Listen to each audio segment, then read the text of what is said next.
Really? Really? Really? I'm just lost for words, guys. I'm just lost for words at what the hell is going on. Here's the thing.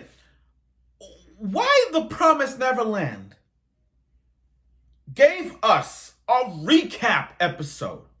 Why would you do that to us? Now, here's the thing. Not only I'm giving my thoughts, my feeling thoughts on the Promise Neverland as a whole, but I'm also going to be talking about 5.5 in a nutshell as well.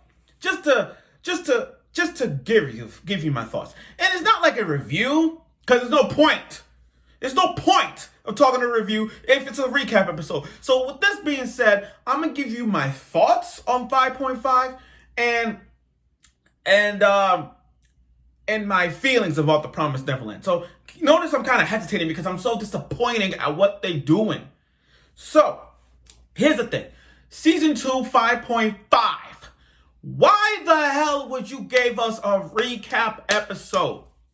You just basically gave us a rundown of what's going to happen. I mean, you gave us a rundown of everything that has happened from season 1 up till now. You gave us a speed run. Let me say that. You gave us a speed run. So basically, what you're saying is, we didn't have to watch, for season 2, I'm going back. For season 2, we didn't have to watch all those episodes. We could have just watched 5.5 and then boom, boom, boom, break it down, and then we don't have to watch it at all. That's what you just did. You just gave us. And the thing is, season 2, what the hell is going on? Okay, here's the thing. Strike one. You told us it was 11 episodes because you're going to rush this. You want to finish the manga series. I mean, I know the manga finished and I read it, but I think with 11 episodes, you're trying to speed things up the process towards the children versus the adults. That's what you're trying to do.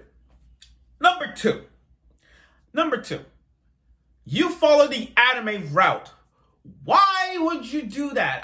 Like I said, you're trying to speed things up, and I get that. But follow the manga route that we all wanted. What the arc that made things possible? The arc that Emma and the other group of kids was retaliating against these demons in the game, in the Goldie Pond arc. And by the way, the Goldie Pond arc was one of the best arcs ever in the history of the Promised Neverland. To me, the Goldie Pond arc is the best arc ever. And now that's strike two. So that's strike two. Now strike three. A recap episode. Really? I don't even know, should I stop watching this? And I hate to say this, but the answer is no. I can't stop watching this, and here's why. Bear with me on this. Just understand this right now. Okay, bear with me on this right here. I understand when The Promised Neverland came out, it was one of the talked about shows that was at that time. I mean, it was up there in that seasonal show, in that seasonal year. That was the year with the rising of the Shield Hero. And those two shows were the top best shows of that time. Season 1 of The Promised Neverland gave us a great opening and a great ending.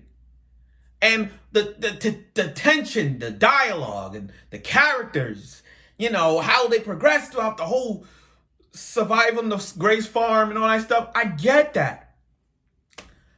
And you had a great antagonist, by the way. You had a great antagonist by Isabella, who won the Crunchyroll Anime Award last year. She beat Overhaul. She beat the guy from Vinland Saga. I mean, come on.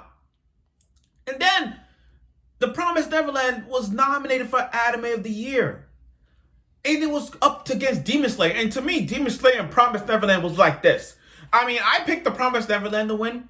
Because at the time, I didn't think Demon Slayer was going to be up there at the time. I was kind of skeptical at the time. But watching Demon Slayer, I kind of grew on it. And I know, and in my head, I'm thinking, you know what? That's why it was nominated. That and Vinland Saga as well. But still, Promised Neverland and Demon Slayer was like this. And I picked The Promised Neverland. Demon Slayer won. And I'm not saying that was a bad choice. It was a good choice. You know what I mean? I respect the hell out of both of them. And then season 2 came in, and I was really hyped for it as much as you guys are. Now, I understand people are frustrated by this show. I understand. Trust me, I've read the manga. I wanted to see where this was going. But they left out so many things that it hurts me. Like, when they got to the bunker, where's the guy? Where's the guns that they were supposed to have? Where's all that ammunition, the guns and weapons and strategies they're supposed to have? All those things. And they didn't put it there. Like, there were some moments in that chapters that you're going to chapter 112 right now. Now, I can't stop watching the anime of The Promised Neverland. And here's why. Here's how. After all the shit I said just now, that's part of it. My other reason is this. It's The Promised Neverland. It's gone by the anime route. But I still like The Promised Neverland. Ask yourself this question. I'll give you guys a perfect example. My Hero Academia, one of the greatest animes of all time. In fact, it's up there with the greatest of all greats. Shows like Naruto, shows like One Piece, shows like Death Note, Attack on Titan. Okay. But if My Hero Academia, I'm not saying it won't be, but let's say My Hero Academia goes to an anime route and not following the manga, but goes to an anime route. Would you watch it? Would you watch My Hero Academia? Would you just watch that season? Even though it's My Hero Academia, but would you watch that season? People might say, oh, I'm not going to watch this because they're not following. I'm just going to skip this. I don't give a damn. I'm just going to go I'm just going to skip that and just go straight towards just reading the manga. Or you're just going to watch it because you're a fan of My Hero and you want to watch it anyway, despite being an anime route. That's my point. That's my point. See, I like The Promised Neverland. I like the manga. I like the anime. Not season one, yeah. Now, season 2, I understand that it's not following it. But it's still like, how do I put this? In the words of Nick from Left 4 Dead 2, which is the greatest Xbox 360 game, if you listen to the credits of Left 4 Dead 2, he said, I have not come this far to die now. So, we already reached 5 episodes of this, and you gave us a recap. So, like I said, it's kind of like we're halfway there. We're kind of halfway there, guys. And I couldn't stress that out. But like I said, this is not a review. This is my thoughts on the recap and this whole thing that we're going to, in the future of this Promised Neverland. The ratings of it is now like in the 7.65 on my anime list. I got people who said they dropping it. But we can't stop them. We can't stop them. For people who haven't read it, sure, they're going to watch the anime version of it because they never read the manga. And I'm not forcing you anime watchers to read the manga, but it's up to you.